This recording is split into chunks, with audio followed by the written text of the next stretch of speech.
नमस्कार, आप देख रहे हैं आज तक। आपके साथ मैं हूं सईद अंसारी। स्वागत है आपका दंगल में। उत्तर प्रदेश में चुनावी माहौल गर्म हो रहा है, बयानों का तनाव बढ़ रहा है। 10 फरवरी को पश्चिमी उत्तर प्रदेश की 58 सीटों के लिए प्रचार चरम पर है, जो कल शाम 5 बजे यानी कि बस अब से 24 घंटे बाद थम जाएगा। ऐसे में आज बिजनौर में प्रधानमंत्री नरेंद्र मोदी ने वर्चुअल रैली की, तो योगी आदित्यनाथ यानी कि उत्तर प्रदेश के मुख्यमंत्री ने धुआंधार अखिलेश पर प्रहार किया।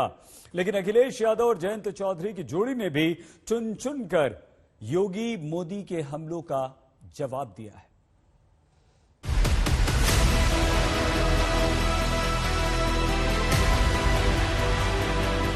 आपकी क्षमा चाहता हूं, मौसम के कारण मेरा हेलीकॉप्टर नहीं निकल पाया।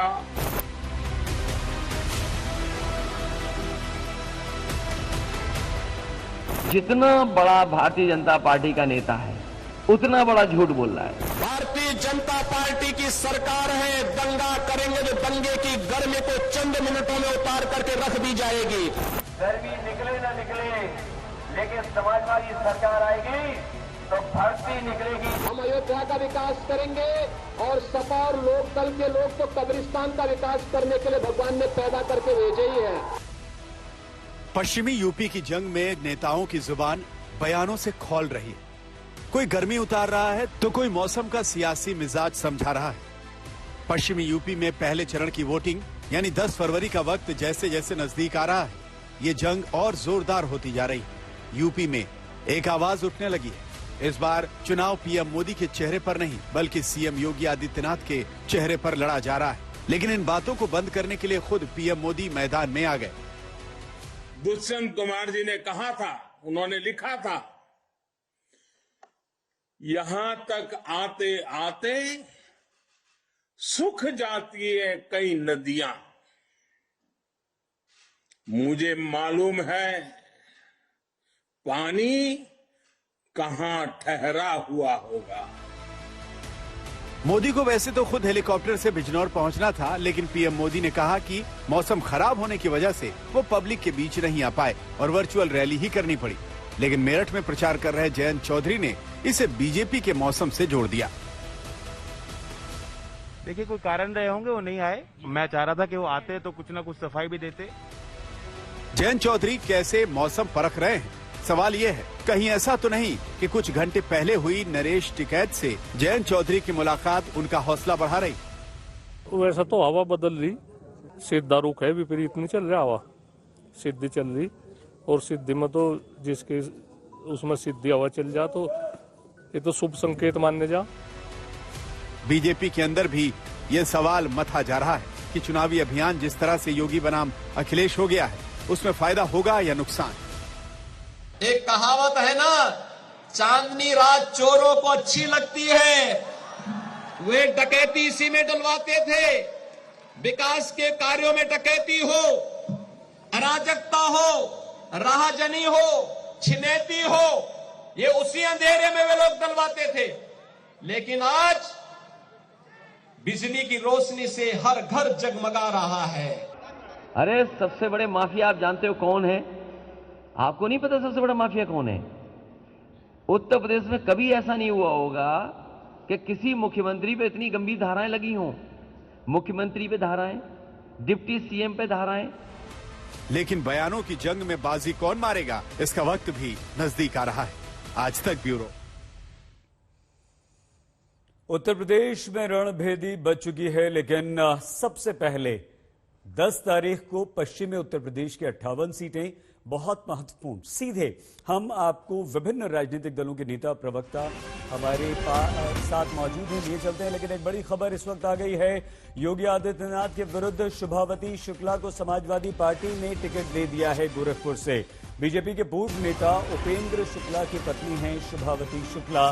तो उत्तर प्रदेश के मुख्यमंत्री योगी आदित्यनाथ के विरुद्ध टिकट दिया गया है। शुभावती शुक्ला अब समाजवादी पार्टी के टिकट से योगी आदित्यनाथ के विरुद्ध चुनाव में उतरेंगी। तो गोरखपुर से योगी आदित्यनाथ अपनी किस्मत आजमा रहे हैं और उन्हें टक्कर देने के लिए समाजवादी पार्टी ने एक ऐसे नेता जो कि बीजेपी के ही नेता थे, उनकी पत्नी को टिकट दिया है और शुभावती शुक्ला अब समाजवादी पार्टी के टिकट से चुनाव लड़ेंगे।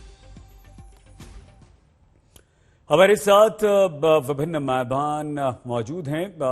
घनश्याम तिवारी जी, धर्मवीर चौधरी जी, पंकज श्रीवास्तव जी, आप सभी को नमस्कार। आप सभी का बहुत धन्यवाद हमारे साथ जुड़ने के लिए। स्वागत। घनश्याम जी, हम पहला सवाल करना चाह रहे थे गौरव भाटिया जी से, क्योंकि पश्चिमी उत्तर प्रदेश में पिछली बार उन्होंने आपका बीजेपी ने समाजवादी का सुपड़ा साफ कर दिया था और प्रचंड जीत हासिल करके अगर उत्तर प्रदेश में 300 पार किया था तो उसमें महत्वपूर्ण ये पहला चरण था, 58 सीटें थीं। इस बार आपको जयंत चौधरी का साथ मिला, कितने आश्वस्त और कैसे आप बीजेपी के इस गढ़ में, बीजेपी के वोट बैंक में सेंध लगा पाएंगे? नमस्कार सईद, आपको, दर्शकों को और मेरे को पैनलिस्ट को। 3 बातों से अपनी बात आरंभ करूंगा। पहला कि आपके ही कार्यक्रम में, मंच पर बीजेपी अक्सर झूठ बोलती है। मेरी पिछली जो बहस हुई थी उसमें भी झूठ बोलती है कि उत्तर प्रदेश में उन्होंने प्रति व्यक्ति आय दोगुनी कर दी। इसलिए मैंने देखा कि RBI statistics of Indian states release करता है, हर साल रिलीज करता है, जिसमें आरबीआई ने साफ लिखा है कि उत्तर प्रदेश में जो प्रति व्यक्ति आय है 2017 में 41,832 थी, आज वो 41,023 रुपए है। ये दुगनी नहीं की, कम हो गई है।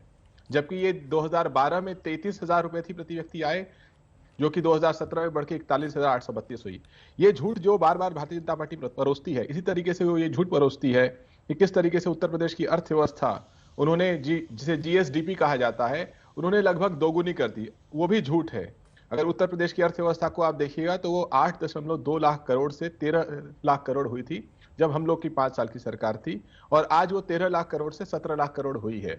तो जो पार्टी लगातार हर विषय पर, चाहे वो रोजगार हो, अर्थव्यवस्था हो, उसको लेकर झूठ परोसती रही हो, उस पार्टी से जनता खफा है। इसलिए खफा है क्योंकि ये पार्टी सिर्फ लोगों को घृणा दे सकती है, नफरत दे सकती है, लेकिन ये नहीं बता सकती कि रोजगार कहां से आएंगे, ये नहीं बता सकती कि किसानों की क्या मदद की जाएगी। 2022 है, किसानों की आय दुगुनी नहीं हुई है। और जिस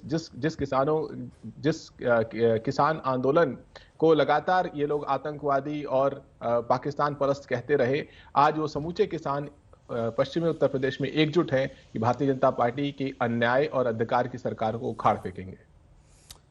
ठीक है तिवारी जी, आपने कम शब्दों में अपनी बात कही, ये अच्छी बात है। गौरव भाटिया जी भी आ चुके हैं। गौरव जी नमस्कार। शुरुआत कार्यक्रम की हम आप ही से करना चाहते थे, आप थोड़ा सा लेट हो गए हैं।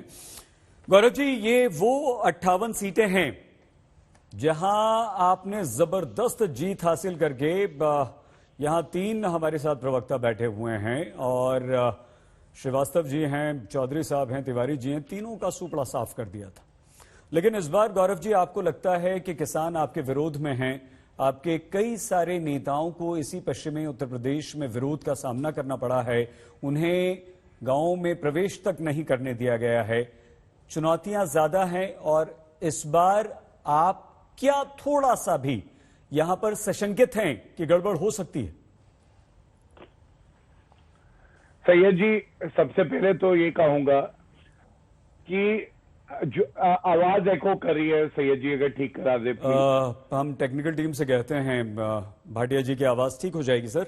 अपनी बात प्लीज पूरी कीजिए।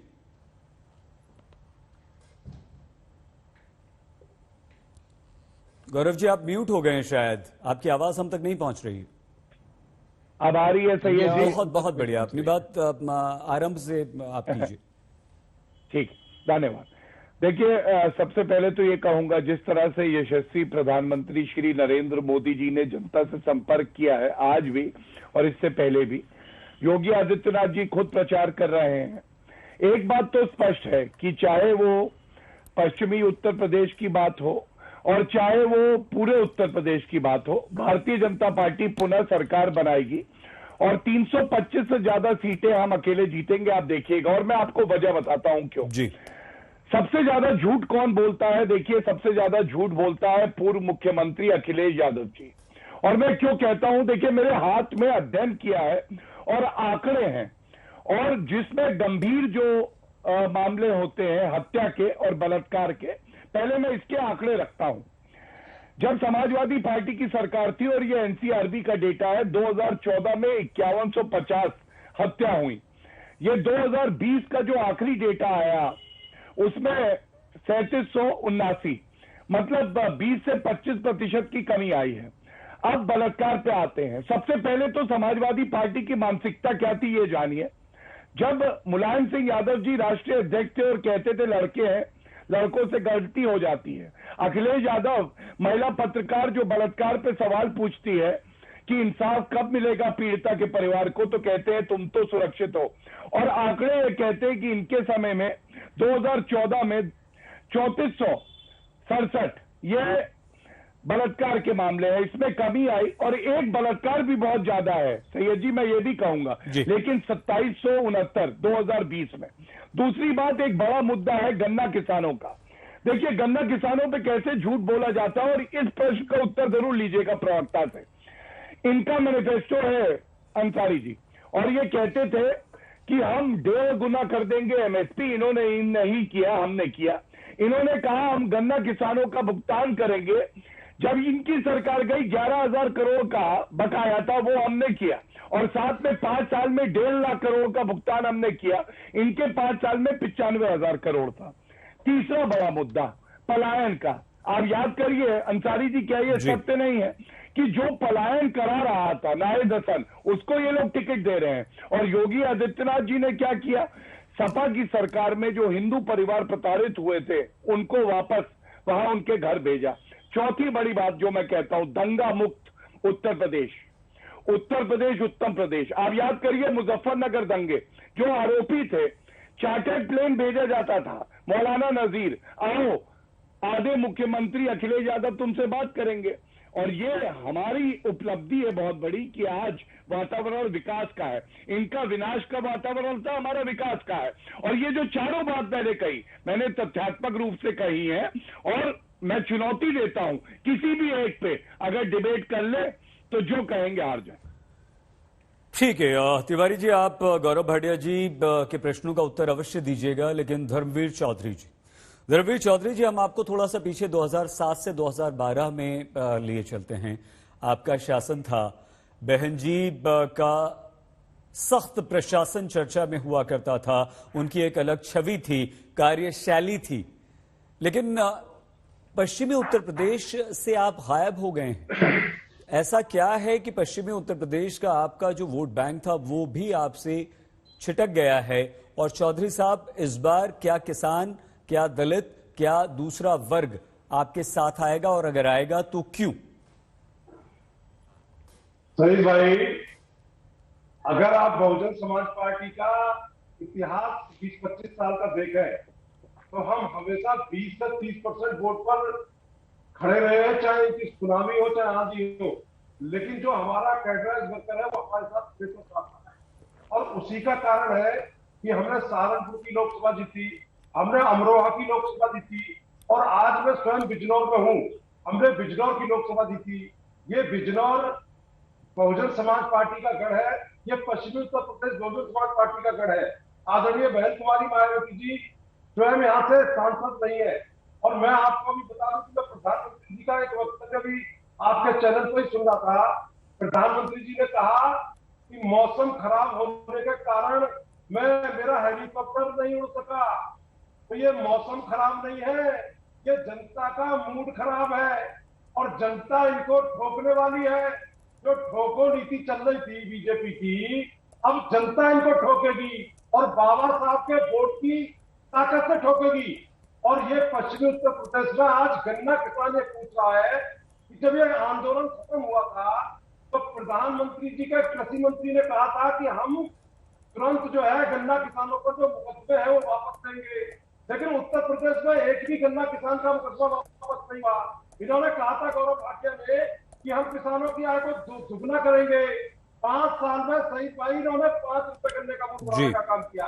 आदरणीय बहन कुमारी मायावती जी के लॉ एंड ऑर्डर के साथ साथ जो किसानों पे आमदनी को डबल किया था आदरणीय बहन कुमारी मायावती जी ने, उससे वो किसान आज तक भूले नहीं है। और ये जो गौरव भाटिया और घनश्याम तिवारी है, ये प्रतियोगिता कराते हैं, ये कंपटीशन कराते हैं, ये बलात्कारियों में कंपटीशन कराते हैं। ये गुंडागर्दी में कंपटीशन कराते हैं, ये माफियाओं को टिकट देने में कंपटीशन कराते हैं। एक कुलदीप सेंगर की माला जपता है, दूसरी गायत्री प्रजापति की माला जपता है। आज टैनी जो है खुलेआम सांडों की तरह घूम रहा है, वो लेकिन प्रधानमंत्री जी को ये शर्म नहीं आती कि वो अपने मंत्रिमंडल से इसको दिलवाए। ये बलात्कारियों को महिमा मंडित करते हैं। इनका गृह राज्य मंत्री केस में पकड़ा जाता है, कैसे बेटी के साथ में वो किस तरीके की हरकत कर रहा था। तो शहीद भाई, इनका चाल चरित्र चेहरा पूरा देश देख रहा है। कोरोना काल में जो मरने वाले लोग थे, समाप्त कीजिए सर। राम कहानी गाते हैं, तो ये क्या कोरोना काल में मरने वाले हिंदू नहीं थे?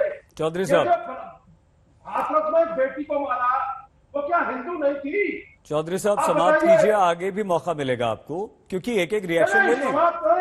नहीं, रिएक्शन ले लेना, समय का भी ख्याल रखिए सर प्लीज। जो कहना है जी शहीद भाई जी, बीजेपी का सुपड़ा साफ उत्तर प्रदेश का हो चुका है। और ये जो ठगबंधन अखिलेश यादव चला रहे हैं, ये माफियाओं के साथ में कबाल कांड को न मुस्लिम समाज के लोग भूले हैं और न जाट समाज के लोग भूले हैं। नायद हसन की जो जहरीली जुबान जेल से आ रही है, उसको भी ये समाज दोनों याद कर रहे हैं। ये प्रदेश अमन चैन चाहता है, रोजगार नौजवान रोजगार चाहता है, ठीक है, किसान अपनी आमदनी का उचित मूल्य चाहता है, ठीक है सर, बच्चों को नौकरी मिले, चौधरी साहब प्रदेश बने। लेकिन समाजवादी पार्टी और बीजेपी दोनों सरकारें इसमें फेल हो गई थी। चौधरी साहब, ये जनता इन दोनों चौधरी साहब, दोनों का पलायन कर देगी उत्तर प्रदेश से, और ठीक है, खासकर पश्चिमी उत्तर प्रदेश से। ठीक है चौधरी साहब, आपको बीच में बार बार इसलिए रोका क्योंकि एक एक रिएक्शन सबने कम शब्दों में अपनी बात कर दी। पूरा 1 घंटा है, हम चर्चा आगे और करेंगे। लेकिन बिजनौर का आपने उल्लेख किया चौधरी साहब, अगर हम गलत नहीं हैं तो 8 विधानसभा सीट हैं। 2017 में एक पर भी आप नहीं थे। नहीं आगे सर याद करिए, जब सारी की सारी सीटों पर सर हाथी ने प्रचंड बहुमत जीत करी थी, सर उसको भी जनता को बता दीजिए। हाँ नहीं, वो बताया ना, मैंने तो आपको कहा कि मैं आपको 2007 में लिए चलता हूं बहुत पहले, और मायावती जी की तारीफ भी की ना, 2007 से 12 से ही शुरुआत की थी सर। ठीक है, आते हैं पंकज श्रीवास्तव जी। पंकज जी, उत्तर प्रदेश और वो पश्चिमी उत्तर प्रदेश जहां से आप गायब, और सिर्फ पश्चिमी उत्तर प्रदेश ही क्यों पंकज जी, आप तो उत्तर प्रदेश में ही वर्षों से दशकों से हाशिए पर चल रहे हैं। क्या आपको लगता है कि उत्तर प्रदेश की जनता को एक विकल्प के तौर पर आप इस वक्त पेश कर पा रहे हैं या नहीं? क्योंकि जो जिस तरह का चुनाव प्रचार हो रहा है, जिस तरह से योगी, मोदी, अखिलेश और जयंत के बीच एक लड़ाई दिखाई दे रही है, कांग्रेस कहां है? और विशेषकर पंकज श्रीवास्तव जी, इस समय पश्चिमी उत्तर प्रदेश के 58 सीटों पर आप अपनी स्थिति कैसी देखते हैं? सईद भाई, आप किस नजरिए से देखते हैं, किस चश्मे से देखते हैं या दिखाते हैं, और उनके पीछे कौन सी मजबूरियां हैं, उस पर हम कुछ टिप्पणी नहीं करना चाहेंगे। लेकिन ये जरूर बताना चाहेंगे कि पिछले 2-2.5 साल से अगर सड़क पर कोई पार्टी तो वो कांग्रेस पार्टी। हर मुद्दे पर जो उत्पीड़न का मुद्दा था, चाहे वो किसान आंदोलन का मुद्दा था, चाहे सीए एनआरसी का मुद्दा था, कौन विपक्ष का नेता सड़क पर था? सिर्फ प्रियंका गांधी थी। जब लाखों लोग पैदल चले आ रहे थे उत्तर प्रदेश से, जो पलायन करके गए थे कोरोना काल में, इस भाजपा सरकार ने उनके लिए बस या ट्रेन की व्यवस्था नहीं की, तो कौन पार्टी थी जो बसें लेकर खड़ी हो गई कि नहीं हम लड़ रहे हैं? 18,000 हमारे कार्यकर्ता जेल गए। तो अगर संघर्ष किसी ने किया है, संघर्ष, संवाद और सद्भावना, कांग्रेस पार्टी इन तीनों मंत्रों को लेकर लगातार जनता के बीच है। और आपने देखा होगा पश्चिमी उत्तर प्रदेश में अभी Priyanka Gandhi door to door campaign में निकली और किस तरह से लोगों ने उनका स्वागत किया। पश्चिमी उत्तर प्रदेश का सबसे बड़ा मुद्दा क्या है? वो किसानों का मुद्दा है, किसान आंदोलन का मुद्दा है। उस किसान आंदोलन में पहले दिन से कौन सी पार्टी सक्रिय थी? वो कांग्रेस पार्टी। राहुल गांधी ने जब मोदी सरकार ने भूमि अधिग्रहण कानून लाने की कोशिश की थी सरकार बनने के तुरंत बाद, उस समय से लेकर और इन 3 कृषि कानूनों के खिलाफ संघर्ष में आगे बढ़कर लगातार संघर्ष किया, पूरी पार्टी लगी रही। और राहुल गांधी ने कहा था कि देखिएगा इनको वापस लेना पड़ेगा, और इन्हें वापस लेना पड़ा। तो अगर वहां पर आज जब ये भारतीय जनता पार्टी दावा करती है कि हमने किसानों का सब ठीक कर दिया, तो उसे बताना चाहिए कि संयुक्त किसान मोर्चा जिसने साल भर जाड़ा, गर्मी, बरसात, आंधी, तूफान का मुकाबला किया, वो आज पर्चे क्यों बांट रही है कि किसी को भी वोट दो लेकिन भारतीय जनता पार्टी को सजा दो। ये मत देखो कि कौन प्रत्याशी है भाजपा का, ये देखो कि 700 किसानों का हत्यारा खड़ा है। जब वहां पर मोदी जी अब अपनी रैली कैंसिल करते हैं मौसम के बहाने, और दुष्यंत का एक शेर पढ़ते हैं कि हमें मालूम है पानी कहाँ ठहरा हुआ होगा। तो उन्हें याद रखना चाहिए दुष्यंत ने और क्या कहा था। उन्होंने कहा था कैसे कैसे मंजर सामने आने लगे, गाते गाते लोग चिल्लाने लगे, अब तो इस तालाब का पानी बदल दो, ये कमल के फूल मुरझाने लगे। और कांग्रेस पार्टी इसी बदलाव के लिए मैदान में। गौरव जी, आज मुजफ्फरनगर में आपके मुख्यमंत्री योगी आदित्यनाथ ने प्रचार भी किया है और 6 की 6 सीटें आपके पास थी। ये वो पश्चिमी उत्तर प्रदेश है जो आपका गढ़ है, और अगर हम ये कहें कि यहां से लोकसभा में प्रधानमंत्री को बनाने में भी पश्चिमी उत्तर प्रदेश ने मदद की और आपके मुख्यमंत्री को बनाने में भी मदद की, तो गलत नहीं होगा। लेकिन क्या इस बार किसान आपके बीजेपी नेताओं का विरोध और 3 चीज, अखिलेश यादव जयंत चौधरी का गठबंधन, इससे कैसे निपटेंगे आप? देखिए अंसारी जी, एक बात मैं जरूर कहूंगा, 3 विपक्षी पार्टियों के प्रवक्ता बैठते हैं, अगर आप एक एक करके सबके पास आएंगे और हम पे सवाल पूछे जाएंगे, मुश्किल होता है कम समय में तीनों का उत्तर देना, फिर आपके सवालों का भी उत्तर देना, लेकिन मैं प्रयास करता हूं। समझते हैं गौरव जी, ये बात सच है, आपसे पहले भी हुई है, लेकिन क्या करें, सबको मौका देना पड़ता है। आपकी बात सच है, ठीक है, हम मानते हैं। जवाब दीजिए प्लीज। कोई नहीं, ठीक है। अब एक एक करके हम लोग अपनी बात जो है रख रहे हैं, मैं उत्तर देता हूं। सबसे पहले देखिए, बहुजन समाज पार्टी आज ठगबंधन बता रही है। आप मुझे बताइए, पंचर साइकिल पे जाके कौन बैठा था? अरे स्टेट गेस्ट हाउस जिसने कराया कांड, उसके साथ मायावती चली गई, और क्या नतीजे आए? 2019 में इनकी 10 सीटें आई, पंचर साइकिल की 5 आई, और 64 सीटें भारतीय जनता पार्टी की आई थी। इससे क्या दिखाई देता है? इससे ये निष्कर्ष निकाला जा सकता है कि अगर नेतृत्व ईमानदार है, अगर वो जनता के लिए काम कर रहा है, तो चाहे 2019 का उदाहरण हो, चाहे 2017 में जब पंचर साइकिल पे पंजा आके बैठा और पंजे का क्या हाल हुआ हमने देखा, ये लोग बाहर हो गए, इनका सुप्रसाद हो गया। इसलिए आज पश्चिमी उत्तर प्रदेश ही नहीं, पूरे उत्तर प्रदेश में ना शरिया चलेगा, ना पंजा चलेगा, ना पंचर साइकिल चलेगी, केवल और केवल केसरिया चलेगा, और हम जीतेंगे। दूसरी बात, बसपा को मैं याद दिलाना चाहता हूं, ये टप्पल में किसानों का आंदोलन चल रहा था। अगस्त 2011 में मायावती ही थी, किसानों पे फायरिंग करवा दी थी, 3 किसानों की जान चली गई थी। और सबसे बड़ी बात है, अरे आपका किला तो कब का ध्वस्त हो गया, मायावती तो घर से निकली तब जब 25 दिन बीत गए थे चुनावी घोषणा में, उसके बाद तो उन्होंने अपनी पहली रैली करी है, तो इसलिए ये कहीं है नहीं। दूसरा, आप कांग्रेस पार्टी पे आते हैं। देखिए, कांग्रेस पार्टी को मैं केवल इतनी नसीहत दूंगा कि आपको हम लोग बार बार चौधरी साहब नहीं, प्लीज चौधरी साहब नहीं, प्लीज चौधरी साहब, धर्मवीर चौधरी साहब, गांधी अगर चुनाव लड़ेंगी अंसारी, प्लीज आप आपका मौका आएगा, बोलिएगा ना चौधरी साहब, प्लीज चौधरी साहब। नहीं चौधरी साहब, गलत बात। चौधरी साहब, जब आप बोल रहे थे किसी ने नहीं टोका, भाटिया जी ने नहीं टोका। चौधरी साहब 1 मिनट, मेरी आवाज आ रही है चौधरी साहब आप तक? सर निवेदन प्लीज सर, ये एक आप लोगों के पास बहुत बड़ा मंच है अपनी बात उत्तर प्रदेश की जनता, देश की जनता तक पहुंचाने के लिए। चौधरी साहब, आपको पूरा मौका दिया जाएगा, प्लीज मत रोकिए। गौरव जी अपनी बात प्लीज पूरी कीजिए। Thank you Ansari ji. तो मैं कह रहा था, कांग्रेस पार्टी का तो देखिए आप हालत क्या है। कांग्रेस पार्टी प्रियंका वाड्रा गांधी को अपना सबसे बड़ा नेत्री मानती है, और जब वो पूछा जाता है कि आप चेहरा है, तो वो कहती है इधर उधर देख के, कोई चेहरा दिखाई दिया क्या? मैं ही हूं ना मुख्यमंत्री का चेहरा। और 10 मिनट बाद वो पलट जाती है, वो पलटी मारती है, कहती नहीं मैंने तो ऐसा कहा ही नहीं। तो इनमें तो इतनी क्षमता नहीं, जो अमेठी हार गए लोकसभा में राहुल गांधी, प्रियंका वाड्रा गांधी खुद चुनाव नहीं लड़ सकती, ये लोग क्या करेंगे? इनकी 1 सीट नहीं आएगी अंसारी जी। और 10 मार्च को मैं आपको बता रहा हूं, कांग्रेस पार्टी का प्रवक्ता आप ढूंढेंगे तो भी नहीं आएगा, क्योंकि कांग्रेस पार्टी को पता होगा कि उत्तर प्रदेश में 1 सीट नहीं आएगी। गौरव जी देखिए, अगर आप समाजवादी पार्टी पे अपनी बात करेंगे तो ज्यादा बेहतर होगा ना, वो बैठे हैं हमारे साथ। ऐसा नहीं अंसारी जी, ऐसा पता है, सबसे पहले शुरुआत में अपनी बात करी, लेकिन ठीक है, जवाब दीजिए। कर देंगे तो 10 मार्च को जब सही होगी तो जनता भी कहेगी देखिए बड़ी दूरदर्शिता थी, जनता को पता है कि एक भी सीट नहीं इसलिए। लेकिन अब समाजवादी पार्टी की बात करते हैं। देखिए समाजवादी पार्टी वो पार्टी है जिसको ये कहना कि गुंडा पार्टी गलत नहीं होगा। मैंने मौलाना नजीर का बताया, मुजफ्फरनगर दंगे में आरोपी थे, बुलाए गए। गायत्री प्रजापति, आप बताइए उनको कैबिनेट मंत्री बनाया था कि नहीं बनाया था? और उनपे बलात्कार का जो आरोप था वो उससे दुआ जेल की सलाखों के पीछे है। इनके टाइम में खुली तौर पे मैं आपको बता रहा हूं, अगर लाल टोपी वाला जा रहा होता तो माता कह रही थी अपनी बेटी से, बच्चे से, घर में अंदर आ जाओ क्योंकि गुंडे आ गए हैं। आज वर्दी का रसूख है।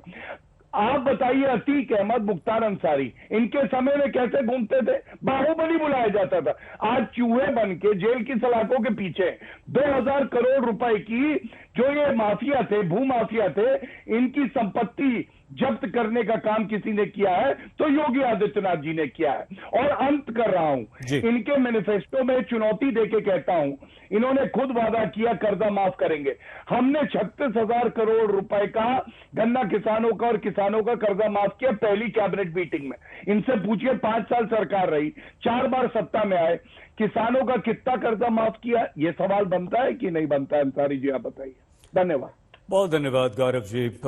घनश्याम तिवारी जी, पश्चिमी उत्तर प्रदेश में किसान फैक्टर भी है, बीजेपी का विरोध भी हमने देखा है, बीजेपी नेताओं का यहां के लोगों में। लेकिन बीजेपी के बड़े बड़े नेता, उनमें प्रधानमंत्री नरेंद्र मोदी हैं, मुख्यमंत्री योगी आदित्यनाथ हैं, जो याद दिलाते हैं कि आप सुरक्षित हैं क्योंकि हमने अपराधियों पर नकेल कसी है, क्योंकि हमने उन्हें जेलों में डाला है, हमने उन्हें उत्तर प्रदेश से बाहर भगा दिया है।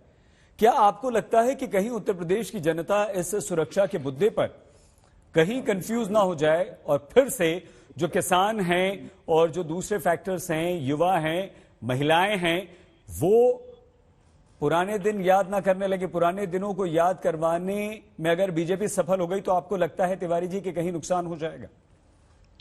देखिए, आज भारतीय जनता पार्टी के किसी प्रवक्ता में हिम्मत नहीं है कि अपने ही पुराने दिन यानी 2014 के अपने नारे अच्छे दिन आएंगे दोहरा सकें। प्रधानमंत्री ने दुष्यंत कुमार की एक कविता पढ़ी, उसी में दुष्यंत कुमार की एक अन्य कविता भी है। तुम्हारे पैरों के नीचे जमीन नहीं है, कमाल है कि तुमको यकीन नहीं है। इन बेपनाह अंधेरों को सुबह कैसे कह दूं, मैं इन नजारों का अंधा तमाशबीन नहीं हूं। तो जहां तक भारतीय जनता पार्टी का सवाल है, ये चिलम का फूल इस चुनाव में धुआं हो जाएगा। जनता ने इस चिलम के फूल में क्या क्या खो दिया। इस चिलम के फूल में जनता ने अपने निकटतम संबंधियों को खोया, जब उन्हें ऑक्सीजन नहीं मिला ये धमकाते रहे। इस चिलम के फूल में जब बेरोजगार युवा नौकरी मांगने लगे तो इन्होंने लाठी मारी। इस चिलम के फूल में किसानों ने जब न्याय मांगा तो उनके ऊपर गाड़ी चढ़ा दी गई। इस चिलम के फूल में जब सबका साथ सबका विश्वास की बात कही गई तो लव जिहाद आया, हेट स्पीच आई, 80-20 आया।